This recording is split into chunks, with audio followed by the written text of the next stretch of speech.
जय श्री कृष्ण, जय श्री राम। चंचुला पर माँ भगवती की विशेष कृपा। यहाँ तक की कथा सुनकर सूत जी ने आगे कहा, एक समय चंचुला भगवती उमा के पास जाकर उन्हें अष्टांग प्रणाम करके परमानंद पूर्वक हाथ जोड़कर उनकी स्तुति करने लगी। चंचुला ने कहा, हे माता, सब मनुष्य आपका सदा गुणगान करते हैं।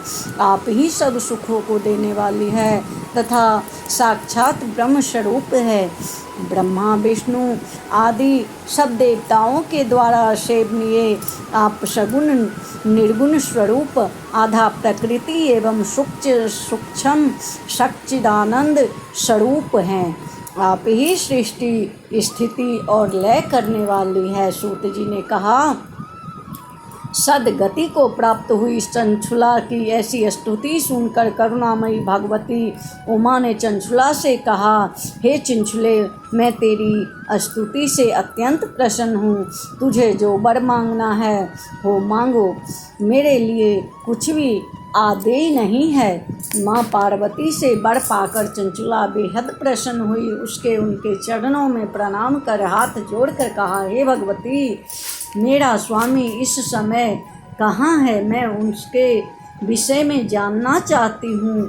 हे कल्याणी, वह मुझे मिल सके ऐसी कृपा करिए। महादेवी, मेरा पति बड़ी खली था और वह पापी मुझसे पहले ही मर गया। न उस जाने उसकी कौन सी गति हुई। चंचुला की इच्छा जानकर भगवती उमा बोली, हे पुत्री, तेरा पति वेश्यागामी था। वह मरने के बाद पश्चात नरक को गया। वह अनेक भोग कर विंध्य प्रदेश में पिशाच बना हुआ है और वायु भक्षण करते हुए अनेक कष्ट भोग रहा है। अपने पति के दुर्गति के विषय में जानकर उत्तम व्रत वाली चंचुला बहुत दुखी हुई और पार्वती जी को प्रणाम कर दुखित वाणी में बोली, हे महादेवी, मुझ पर कृपा कीजिए। बुरे कर्मों का फल भोगते मेरे स्वामी का उद्धार कीजिए।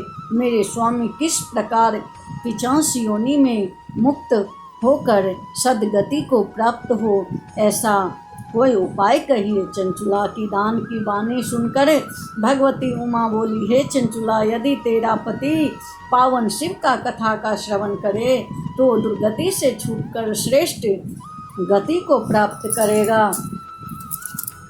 पार्वती जी की स्थावना पूर्ण शब्दों को सुनकर चंचुला अपने पति की मुक्ति की इच्छा करती हुई कथा का सुयोग प्राप्त करने के लिए भगवती ने पुनः प्रार्थना करने लगी, हे माते, आपकी कृपा के बिना यह सुयोग्य होना भी संभव नहीं है। हे माँ, आप कृपा कर कोई ऐसा सुयोग्य बनिए जिससे मैं आपके पति को इस पावन कथा को सुनकर इस पिशाच योनि से मुक्त दिला सकूं। चंचुला ने जब इस प्रकार बारंबार प्रार्थना की तो भगवती पार्वती ने प्रसन्न होकर शिव का ध्यान कर तुम्बुरु नामक गंधर्व का आवाहन किया।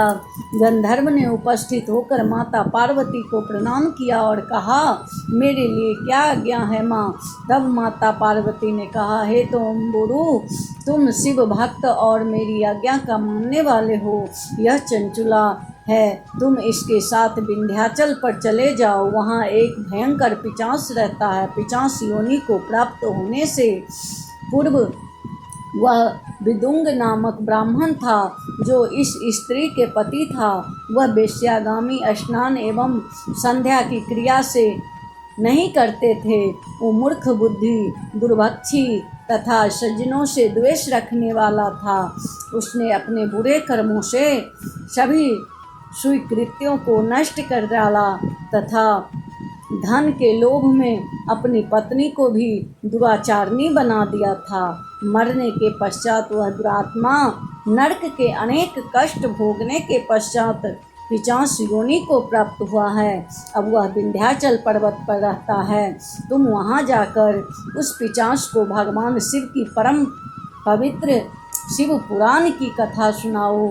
यह कथा संपूर्ण पापों को नष्ट करने में समर्थ है। इस पवित्र कथा को सुनकर वह भी दुर्गति से छूट अपने पिशाच तत्व को त्याग कर पाप रहित हो जाएगा। तब मेरी आज्ञा से तुम उसे सुंदर विमान पर बिठाकर शिवलोक ले जाना। तुम बरु पार्वती जी की आज्ञा पाकर अपने भाग्य को सराहने लगा तथा शीघ्र ही चंचुला को अपने साथ लेकर विंध्याचल को चल दिया। वहाँ उन्हें विकराल हनु ठोड़ी वाला महाकाय पिशाच मिला। वह पिशाच कभी रोता, कभी हंसता, कभी कूदता, कभी फांदता और कभी कभी वो मन में आता बकता फिर रहा था।